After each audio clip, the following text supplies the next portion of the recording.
सिंधुदुर्ग जिल्ह्यातल्या आंबा आणि काजू बागायतदारांनी गेल्या 10 दिवसापूर्वी मोर्चा काढला होता आणि या मोर्चात हजारो शेतकऱ्यांची एक मागणी होती की शासनाने लवकरात लवकर हेक्टरी 5 लाख रुपये मदत करावी।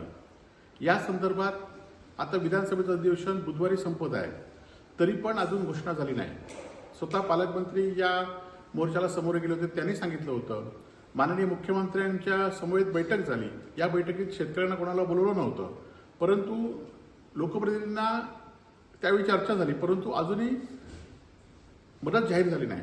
आणि त्यामुळे आम्ही 23 तारीखच्या मोर्चाच्या वेळीच 23 तारीखचं आंदोलन हे आम्ही मोर्चाच्या वेळी जाहीर केलं होतं आणि त्यामुळे उद्याचं हे आंदोलन होणार आहे। परंतु सरकारने आता मात्र दडपशाही सुरू केलेली आहे।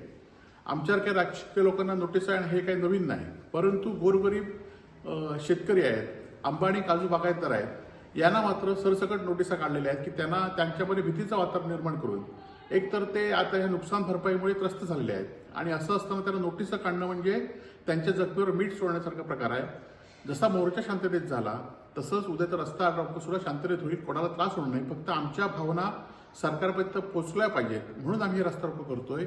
आणि उद्याच्या रस्ता रोकोमध्ये नोटिसा पाठवून तुम्ही हे थांबू शकत नाही। शेतकऱ्यांचा उलट शेतकऱ्यांना दडपशाहीचा प्रकार केला तर त्याचा उद्रेक होईल आणि त्यामुळे या नोटिशीला घाबरून न जाता शेतकऱ्यांनी या रस्ता रोकोमध्ये सहभागी व्हावं।